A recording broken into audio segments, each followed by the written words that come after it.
Hi, I'm an old guy and I do maths, and today we're looking at how to understand bearings, and in particular compass bearings. Now, um, when you do bearings at school, in geometry usually, you look at two types of bearings. You look at true bearings, there's a video about those in the playlist, and you also look at compass bearings. And um, compass bearings occasionally cause a few problems. So let's start with the very basics.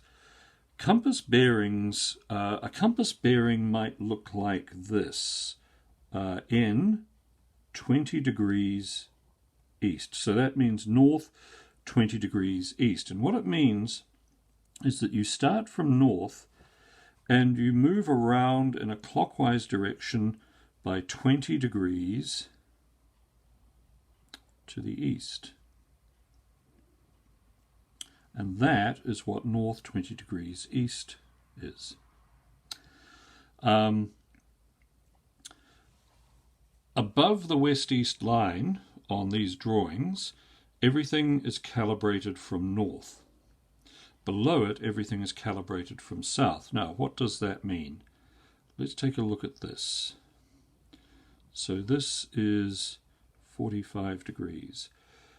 Now, I would write this as north, which is our starting point, 45 degrees west. And what it tells me is to start at north and move 45 degrees west.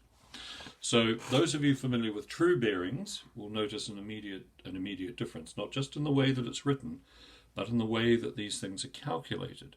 Because with true bearings, you're always moving in a clockwise direction. Here, not so much. Okay, so those are bearings from the north. Now let's take a look at a bearing from the south. And we'll say that this is 40 degrees. Well, this bearing is south 40 degrees west. Tells you to start here and move towards west 40 degrees.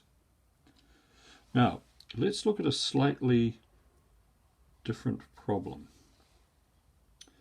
Let's say that is 30 degrees.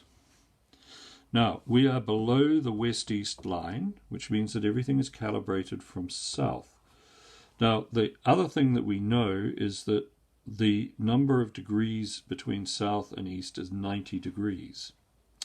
So if we want to describe this, we have to work out what this angle here is. And this angle here is 60 degrees. So this is south 60 degrees, 60 degrees east. That's an E, 60 degree east, my mistake. I hope that's clear. I think it's always wise to work either from north or south. You can work, I've seen people work from east and west as well. I don't think it's particularly helpful. If you do strike it in a book, you'll easily understand it if you understand this.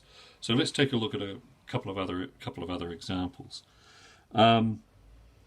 Let's take this one, and we'll say that this again is, this angle in here is 80 degrees. Well, it's this angle that we're interested in, and so that must be 10 degrees, and this would be described as north 10 degrees west. For that reason, we work off north. We'll take one here, and we'll take another one here, and we'll say that this is 20 degrees, and this is 70 degrees. So this is actually, despite my bad drawing, it's actually a straight line through here. Now, we describe this part of this line in relation to north, and it is north 70 degrees west. Nice and simple. This is 20 degrees here, and we have to measure off south. So 20 and 70 add up to 90. So this corresponding line down here is south 70 degrees east, which tells you to go straight to south and then move 70 degrees in an easterly direction. So this is your starting point, this is the direction you move in, this is how much you move. This is the starting point, this is the way you move, and this is by how much. I hope that that was a fairly painless introduction to understanding compass bearings. There will be videos in the playlist applying this to various problems, so look out for those.